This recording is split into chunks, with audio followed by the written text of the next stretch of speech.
and we're back with another J.STREET podcast. It's your boy Dave CO Coles. So in this podcast right here, I want to introduce everybody to me. I'll go back, down memory lane to my formidable years as me growing up, and this might be a two-parter. But for those that don't know, um, my name is Dave Coles Jr. Born July 24th, Big Leo gang. Born to Stacy Turner and David Coles, of course, Sr. Um, Growing up, my parents wasn't together. Let's keep it honest. That's what I do here. My dad paid 3 times to get an abortion to get rid of me, but I'm still here. I've been dodging bullets for a long time. Um, I'm their second child. My older sister Deidre is about 2.5 years older than me, so they already had a child. They already had a child together before I came along. So they already went through their rough patches, and my dad didn't think that they could have another kid together. So that's why he paid for it 3 times. But shout out to my mom. She took that money and ran off. She ran off on the plug. um, but he told me that later on in life. My dad was an honest book. He didn't hold back anything. But back to me, which always has him involved in my mom. So when I was born, I went to my mom first, and I was with my mom's mom, Rosa Mae Turner. This is where I get my love of Candy, of Ninja Turtles, and Batman because of that woman in wrestling. As I talked about before in my previous podcast, that side of the family was wrestling heavy. But my grandmother, I always say I'm the favorite. I'm always say that. I was a grandchild that stayed in the room with her, had my own bed, slept on a smaller bed next to her, my grandfather's bed. She treated me like I was hers, and everybody said that. Got my fair share of trouble, but still, um, she held me tight, as everybody said. She held me real close. And I appreciate my grandmother for that, because still to this day I think about her. I love her. She was like my second tattoo, if I'm not mistaken. That I got tattooed. I got her name tattooed on me. I miss her a lot. But yeah, so she grabbed me when I was younger. My mom was going through her demons at the time, so the best thing was me to be was with my grandmother because of my mom. But I still see my mom. Like, I don't care. I don't know how other people is when they go through their demons. My mom went through her demons, and she still seen me and my sister. She lived there with my grandmother as well. So her and my sister actually had a room together. But my mom was going through hard times, at that time in her life. So as I say that because my mom always was a figure in my life. She never went missing except for, I get to the story. But yeah, so I was with my grandmother. Me and my sister lived with my grandmother, Rosa Mae, pretty much until I turned 6. She passed away in like August that year. Remember that day like it was yesterday. My grandfather passed a year before that, mind you. And then literally almost a year to the day, she passed away. She died in her sleep in the bed. I was in my little bed like always next to her, and everybody came rushing in, and I didn't quite understand right away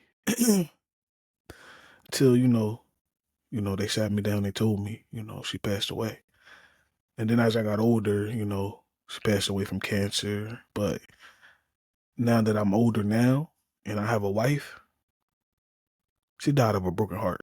She missed my grandfather. That's my belief, and that's what I'm going with. But yeah, so around that age, I went with my dad. My dad got me and my sister full custody of me and my sister.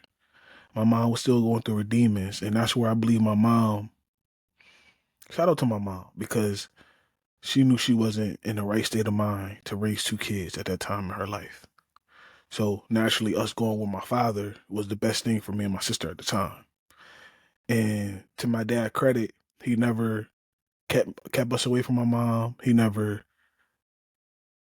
My pop didn't say nothing bad about my mom. My dad didn't say anything good or bad. He didn't say nothing about her.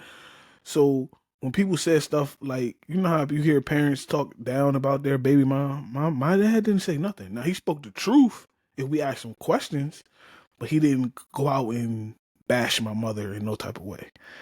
So shout out to my dad for that because he never did that in no type of way, and he never kept us away from my mom's side of the family.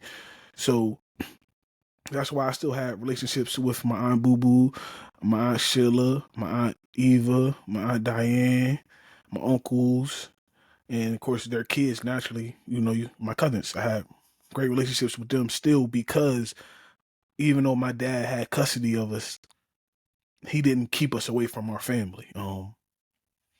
Luckily, my Boo Boo took over my grandmother's house, so it was literally still right up the street on J Street for me. So I would still be right up the street with my cousins KJ, Boot, Far, she, Donnie would be there too. Um, so we all was still, we were still a close family, even though I lived with my dad at the time. Um, yeah, that was still so. Shout out to my dad for that. Like he never kept us away from my mom, and my mom, and to her, she even though she was going through her battling, she still would come see us. Meaning we would be either at my aunt Boo Boo house or chilling up there with our cousins. I see my mom, she'd come down there, she'd see us. Or if my mom didn't see us for a while, she wouldn't necessarily go find my dad, but she would go to my grandparents' house and tell my grandmother Coles, my grandma Coles that she hasn't seen us in a while and she wants to see us. So of course, naturally, with my dad cutting hair on Thursdays and you know us being in the neighborhood because we did move at one point, but us being in the neighborhood and stuff, I would the message would get seen, go see your mom. So my mom was always a staple in my life. So I can't never say that my mom. I don't care what she went through. She seen her kids and she had a relationship with us still to this day. I love my mom. She's going through a lot still, not demon wise, but my mom got a sickness and she's slowly recovering and I can't wait for her to get back better. So that relationship of me and her smiling, laughing, can continue to go on because losing my dad, naturally I'm gonna get closer to my mom. And then when my mom got sick or her illness, it put me in like a weird position of not having a parent that I can truly attach to.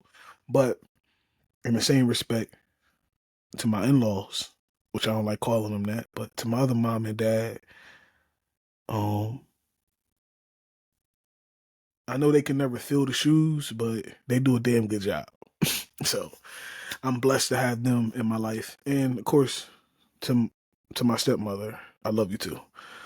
But so back to my former years. Like I said, so growing up, I always had my parents, like my mom and my dad. Like I said, even though they're separated, I still had them. Of course, I had my grandparents as being our rock in our situations. Younger, all the way up to sixth grade, my mom, and then all the way until my grandmother and my grandfather passed, which I was older then. So I always had that connection. Like I said, me and Matt, me, Marissa, stuff like that. So my cousins and stuff, we always had a great bond with each other. But as I'm going through school. Um, they diagnosed me with ADHD. Um, I was a very how do I want to say it? I was a very angry child.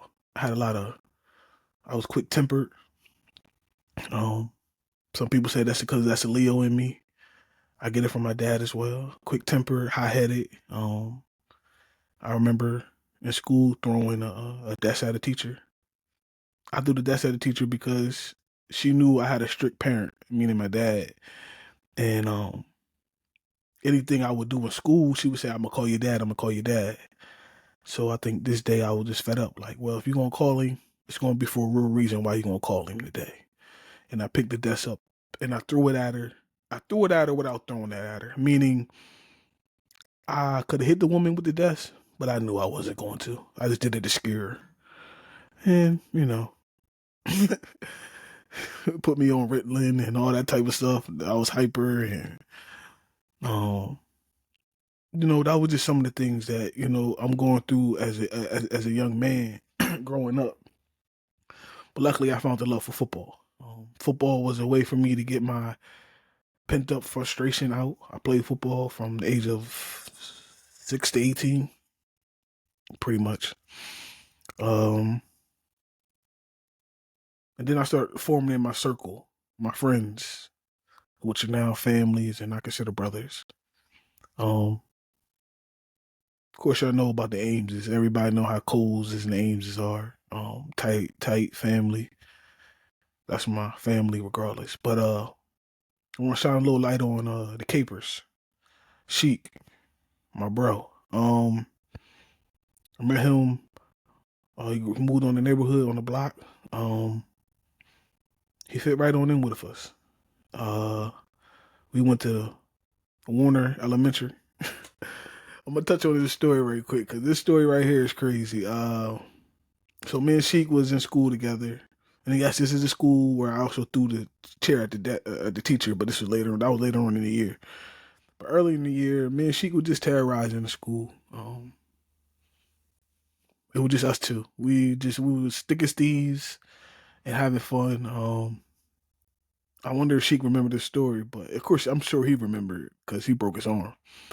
But Sheik was me and Sheik was doing something. I don't know exactly what the hell we was doing. We were doing something. But if anybody ever been to Warner, it's 3 sets of staircases in the school. You got the 2 ends and the one in the middle over top of that nice ass library that was there. So me and Sheik, I think we on the 3rd floor, and we running from the teachers. We did something. We running. Now Sheik is skinnier than me. He a little fella. I always been stocky and big. So he clearing the staircases. He's jumping. I'm jumping maybe 2, 3 steps. You know what I mean? I ain't jumping the whole staircase like he was. And you know how like the staircase got the center part, like where all the pipes is and stuff like that. His arm gets caught in it. Boom, broke his arm. Now, mind you, he's ahead of me. Like I said, because he's jumping whole staircases. I'm like, bro, you crazy. Um, so I heard him say, ah. So I'm, of course, like I said, I'm not sure I'm behind him. So I'm like, yo, what's wrong with you? So he pulled his arm out. Boom. Now, mind you, like I said, we got teachers chasing us for the dumb shit we did upstairs on the 3rd floor. And I don't know if you remember this part, but nah, cuz, go ahead, man. Keep on going. Fuck them teachers. We gonna keep on running. Yo, he was so like she always been that nigga dog to me, bro. Like I swear, man. Oh man, I swear that was just so crazy. But that was just a little story between me and Sheik right there. Like one of our first crazy stories we ever did something crazy in school. He broke his arm, and he ran to the nurse's station, and I kept running. Like just wild shit that me and him used to do, especially at that school. But to that, I end up, I didn't like my dad for this right here. It's one of the first times me and my dad, and I was young. I didn't care because I was mad at him. He held me back. So the 3rd grade year, I had probably the most incidents I ever had in school ever was my 3rd grade year. Like I said, I threw the desk at the teacher. They diagnosed me with ADHD. Me and Sheik was running, terrorizing the school, and so the school wanted to just assign me to the next grade. Put him in 4th grade. Fuck it. Pop was like, no. Pop held me back, and to and to him, he didn't keep me in the same school. So he ended up moving me. We ended up moving out, out the city. Put me in another school. God works in mysterious ways. I'm sitting in class one day, and it's the first day of the new school, so I'm in third grade again. I repeated third grade. Me repeating third grade put me in a class with Dane. If anybody know, the other part of the three amigos is Dane. Sitting in class with him, and we're next to each other. We're literally next to each other by alphabetical last name and shit. So our names are close to each other. So boom, me and Dame sat next to each other. So naturally, I'm like, "What's up?" He like, "What's up?" Me and him talking and talking and talking. So he has the same last names, of course, as my other two cousins, KJ and Boot. So naturally, I'm just talking to him. You know, we in this predominantly white school, and me and Dame is pretty much it's me and like three other black people in there. So we're going to naturally gravitate to each other. So, but as we got to talking, we realized that, he said he had a cousin named KJ and Boot. I'm like, I got a cousin named KJ and Boot. He's like, I got an Aunt Sheila. I'm like, I got an Aunt Sheila. I got an Uncle Kurt, too. I got an Uncle Kurt. So naturally, we put it together. Oh, shit, we cousins. And that was the start of my circle right there. Them two. Outside of course, the Ames, like I said. But outside of them, Sheik and Dame came along. And then come to find out, them two god brothers, their moms are like sisters. I'm like, yo, the world is small as hell. But that was the start of my circle right there. Me growing up outside of my family, because I always had my family. But outside of my family, me building my own identity outside of my family, even though Dame is my cousin, crazy, but they know it like that. So, man, Dame, we did third grade together. That was Dame's natural grade. Meanwhile, she, moved on to the fourth grade. Boom. Uh, like I said, I was living in town at the time, but I still would come in town, of course, to play football. So I would still see Sheik. I'm still going to my grandparents' house on Jefferson. So me and Sheik still, we still had our bond. And then when we figured out that Dame and Sheik knew each other, and then, he knew me, naturally it was all three of us. All three of us. And my dad nicknamed us the Three Amigos. And that was just us, you know what I'm saying? Growing up, it was some of the best times, us three. And then adding Shannon, Leroy, Ish, and all of them, like all of us just being together, just running around having fun. And then naturally integrating my mom's side of the family in with us and stuff like that. She had a good relationship with my cousin KJ. Stuff like that, It was just great. Growing up was just great. It was just us. It was all us. You know what I'm saying? Like together as us. Then we go. Then we go to Marion T. For the people that know what that school is, you know what it is. If you don't, you don't. But me, Dame, and Sheik end up in Marion T together. From what was it, from fifth grade to eighth grade, something like that. I think it was fifth to eighth. A lot of fun. A lot of fun in that school. It was us three. So no matter what, everybody had to gravitate towards us. And I don't mean that in no type of way. Meaning because we knew each other already. So, we already naturally known each other. So, everybody wanted to know, and plus all three of us is different. All three of us are different. We're the same, but we're different. I mean, me and Sheik are Leos. Dame is I don't know these damn signs. But shout out to Dame, his birthday grade come up anyway. April 19th. But we got a Taurus, I think. I don't know. But yeah. Yeah, so we all went to Marion T together from fifth grade to eighth grade. Shout out to Marion T. Taught us a lot of different things, but ain't teach us a lot of schoolwork. We learned a lot without learning a lot. That's all I'm gonna say. It helped formed us to what we become later on, moving on in life. But as all that is going on, I'm dealing with stuff, with my mom. Uh, by then, my dad left his partner that he was with at the time. We moved back to my grandparents' house. We was there for maybe a year, and then my dad ended up buying his first house. Well, second house technically. But buying a house for me and my sister. We had our own house at the time, which was right down the street from my grandparents' house. So that was super dope. And then at this time, my mom got locked up. So my mom, this sounds crazy, but it's all facts. My mom was actually going back and forth to Jamaica, which I just came back from my vacation. Bringing back drugs. So my mom was a drug mule. Um, and my mom was having all this money, and she was hitting me and my sister off with money, and she would leave. Like she did it about like 7, 8 times. I think, yeah, the eighth or ninth time she got caught. So I never forget it. I was in middle school.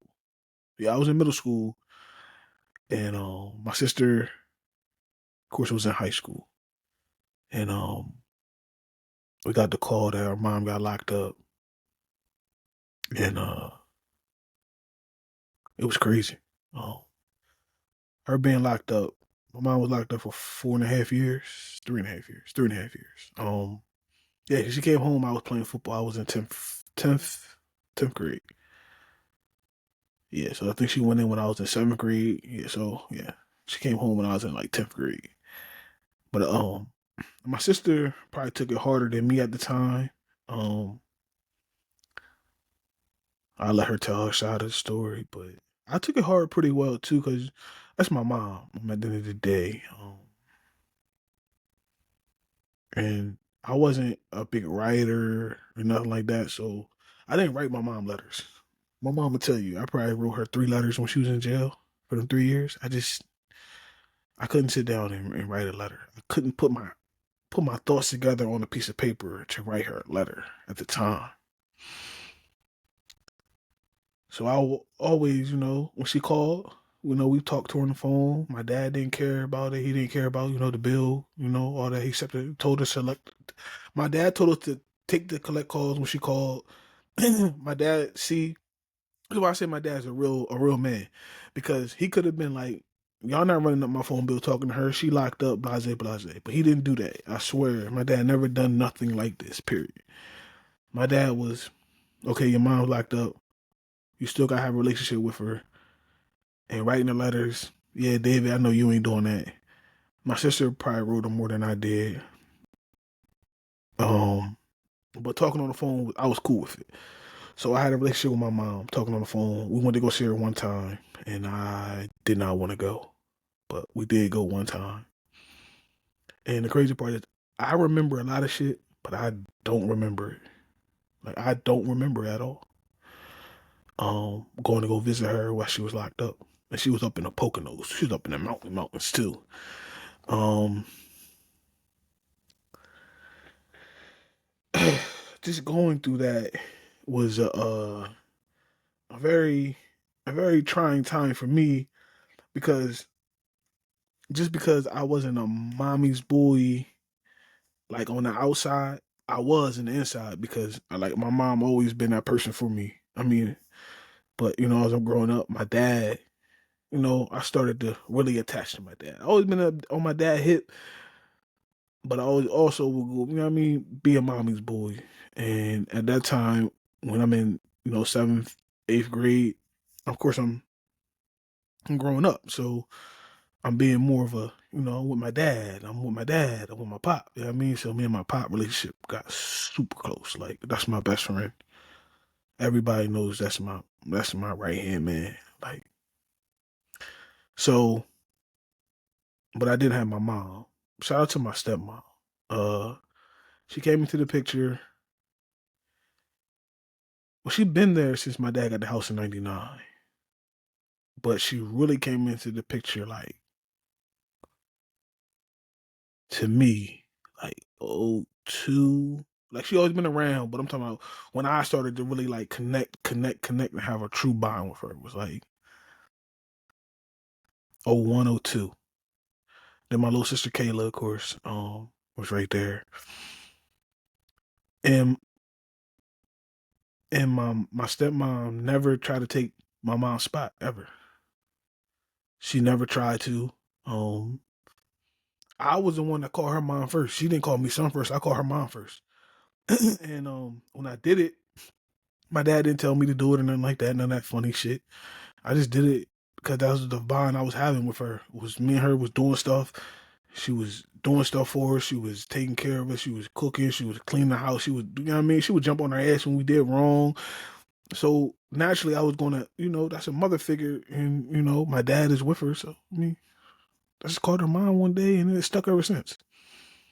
So, but like I said, she never tried to take my mom's spot ever. Um, my sister, girls are different, so they had their battles, but whatever. But as I'm going through them years, and my dad is, the sole provider for us and taking care of us, my dad still never took us away from my mom's side of the family. I can go stay at Kylie house at this time, my Aunt Eva house, Donnie, uh, anybody else, Shay. Shay was the big, everybody loved Shay house. Shay was the fun house. Everybody, wanted to be there with Shay. But that was just my dad being a good man and not tearing us away from my mom's side of the family. Because if he could have, honestly, but my dad never was like that. He set his boundaries on things, but nothing to a point where I couldn't be around my family. Period. And then as we get older, you see stuff for what it is, and your parents tell you things and stuff like that. So I'm going through that type of stuff. I'm dealing with me and my educational issues, as they say I had in school. I was playing the system. My dad knew it, but my dad always told me, "I want you to be better than me. Find your purpose, take care of what you have to do, but be better than me. Because if you ain't gonna be no better than me, you shouldn't be here." And that's the nice way he said it. um. So now as I'm getting older, and I'm about to be 36 this year, I can see me on focusing on finding my way even better and being a better man. I say I'm a better man than him because he's the GOAT for a reason, but starting to fill his shoes and understand all them talks. And y'all hear about some of them talks as this podcast continue. Um, some of them life lessons that he talked to me about. Some of the best things that I can remember in life. And just knowing that my dad never wanted to tear us away from our family. Never. Even to the point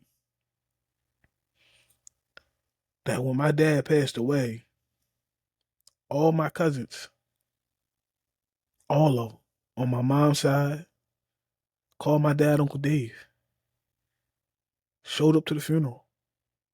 Not just for me and my sister, showed up because of the respect and the love that they have for my dad. Because they can see my dad outside on the block and Uncle Dave, Uncle Dave. Mind you, my mom and dad never got married. Was together for a long time, but never got married. And for them to still, out of respect, call my dad Uncle Dave. That's the love that my dad had with my mom's side of the family. My Eva called him brother. My Boo Boo, all of them. It wasn't no fake genuineness when it came to my father and my father when it comes to my father when it comes to my mom's side of the family. Just wasn't.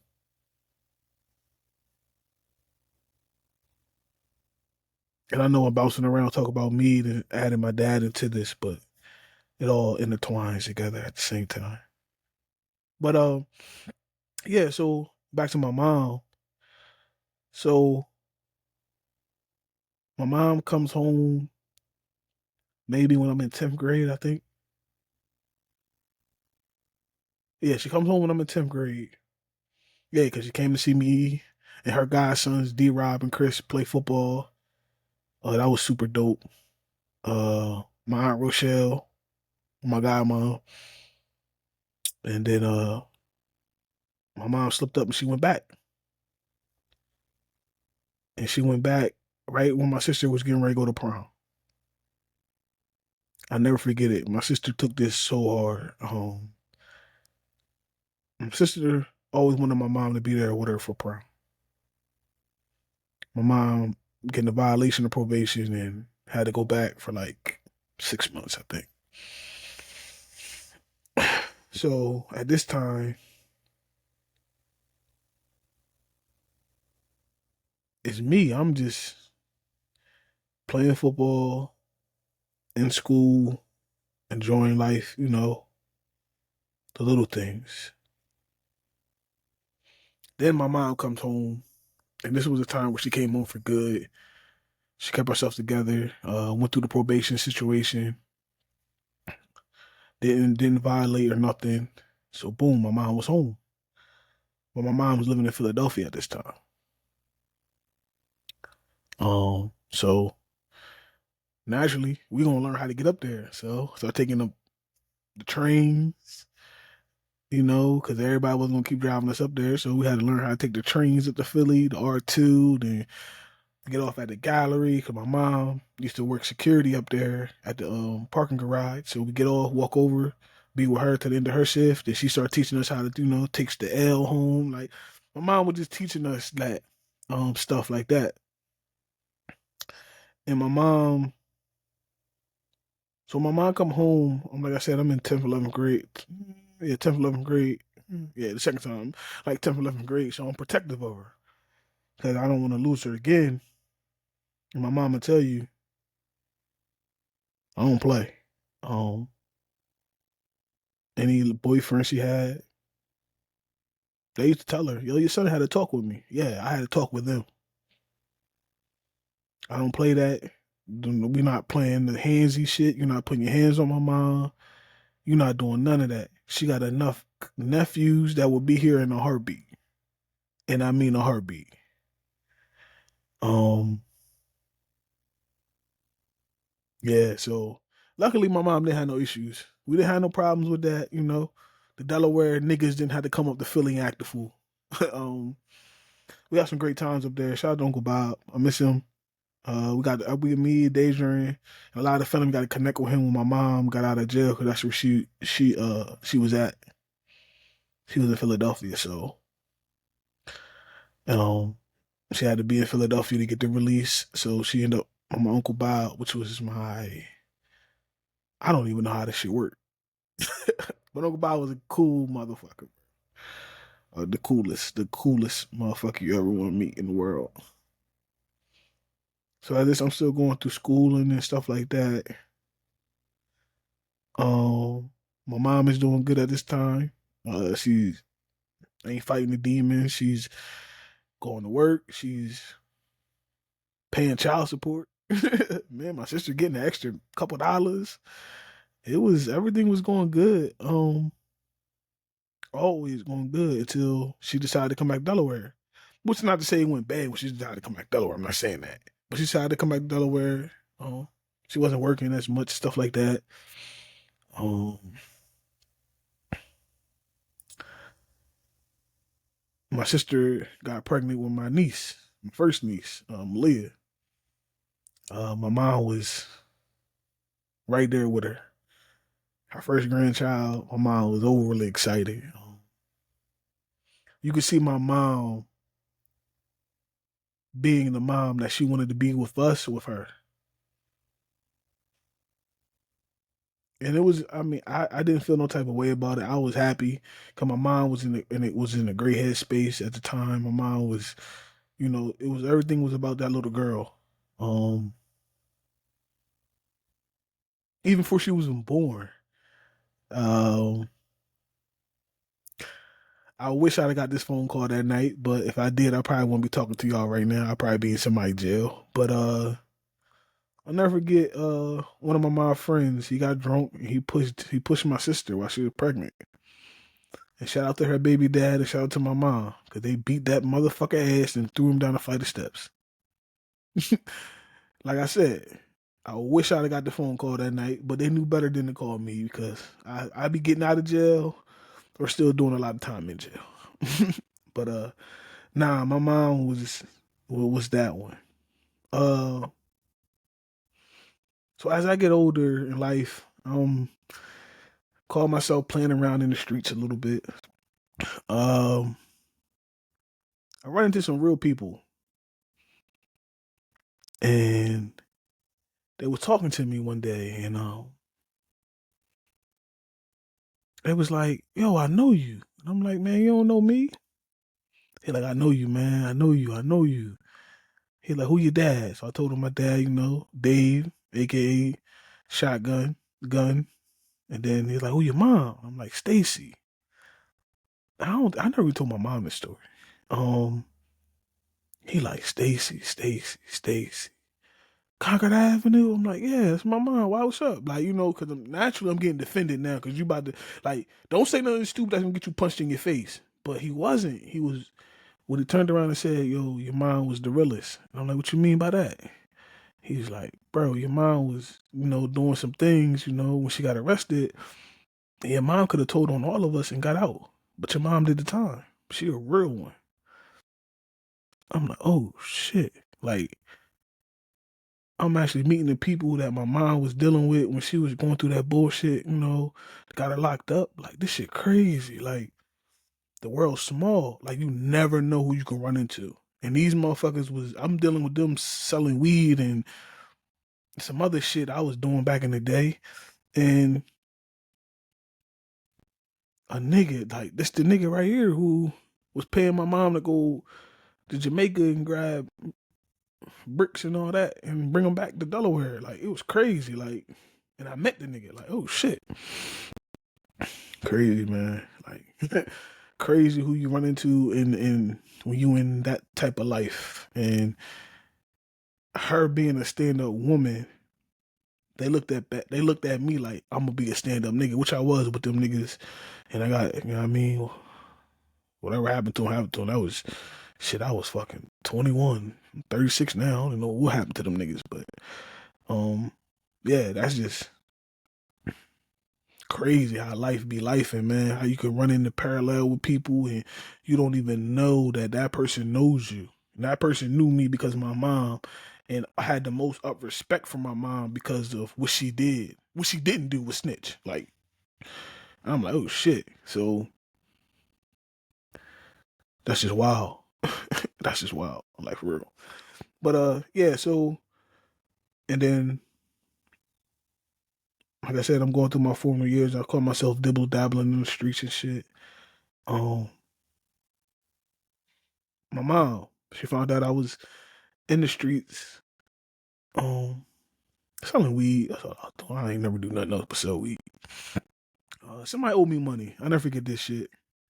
Somebody owed me money. My mom, I'm at the kitchen table. I'm talking on the phone, but my mom is right there in front of me. Matter of fact, I just got my first tattoo, J.STREET tattooed on me and everything. I'm just showing her. She's like, oh my God, you got that too? My mom was like, she didn't really care for it, but she was just like, you do what you want. And she's like, so I'm on the phone, I'm arguing with the dude because the dude owed me like $100 and something, whatever. And my mom always knew I had a short temper. And she said, as I got the phone with the dude, whatever, she said, I don't want you in this life. And I'm like, what you mean, mom? I'm just, making a couple of hours, I ain't doing nothing. She said, but you're too hot tempered to be dealing with people because one, you too big, two, you hot tempered, and three, nobody's gonna fight you. And I'm like, what you mean? She's like, somebody gonna shoot you because you're too big. David, you're too big to be out here dealing with this, and I don't want this for you. So I listened to her, at this time, like I said, I'm 18, 19. I don't think I don't think I'm big shit. I do what the fuck I want to do. You know what I mean? And for the first time in almost 12, 13 years, my mom called my dad on me. Called my dad and told him what she heard and what she didn't want from me and stuff like that. Of course, my dad being my dad, it's about his son, so he gonna listen. He listened to her and stuff. And at this time, my mom knew my dad can get to me more than what she could. It's not that I didn't listen to her, just I had a closer relationship with my dad at this time, so she knew that if it went to him and he said something to me, I would take it in a little bit better than from her. Cause I'm looking at her like, shit, I just heard this story about you. Shit, you was bringing these bricks back. You know what I mean? I ain't messing with that shit. I'm just selling weed. You know what I mean? So, yeah, I didn't look at it like, hey, mom, shit, I know what you did. I talked to the nigga. Yeah. But, nah, so my mom actually called my dad on me. And them two had a conversation for the first time. And it was more of being concerned about me. Not going down that lifestyle, and she knows what can come out of it, or dead or in jail. So she didn't want that, of course, for her only son. So she called the person that she knew can get through to me. And to be honest, Pop talked to me for real, for real. We had a real conversation about the shit. But I ain't stopped selling drugs. I ain't stopped selling weed, bro. I kept selling that shit, bro. And out of respect for him, he told me a couple things. Don't bring the shit in his house. And don't bring drama to his front door. I never brought drama to his front door, and I didn't bring the shit into his house unless I was smoking it. Which he ended up knowing that too, because I used to smoke on the back porch. So with him and Snakebite, well, not Pop never smoked, but with Snakebite and Uncle Jimmy, them. Well, yeah. And then I just stopped one day cold turkey. Literally woke up one day and gave all my weed away, gave my scales. I just stopped selling weed. And when I think about it more and more, it was constantly because of my mom and the conversation I had with my dad. And I never wanted to ever look like a disappointment to my parents of doing something that I didn't have to do. Period. Because they raised me better than that. They never wanted that for me or my sister to do anything though. So I was always smart enough to ask God for guidance and show me a sign before trouble comes. And I don't know what it was, but I just literally woke up one day and called up my boys and called up people. And it's like, yo, you want this weed? Y'all want the scale? You want these baggies? I'm done. And they all looking at me like I'm crazy. But I was done. I never went back to selling drugs heavier again in my life like that ever again. And because I have a conscience. And when somebody prays upon them, praying that I do good and genuinely have that heart and for me to do something good and I know I'm doing something bad, I think about that a lot. And my mom was a prayer warrior. So I knew that, and I knew that she might have knew I was still doing things that she didn't care for. And my mom being the way she was, that I think that weighed on me a lot. So I stopped cold turkey. Cold turkey. Because of my mom. The woman who actually saved my life 3 times, because I told you, my dad paid for abortion 3 times to get rid of me. So I always have a special bond with her. Always will. That was just a little memory, going down memory lane of my childhood, talking about my parents and their relationship and how They raised me to become who I am. Stay tuned for part two of this stories that of me going through my childhood. Till then, I'm your boy Dave C.O. Coles, and this is J Street.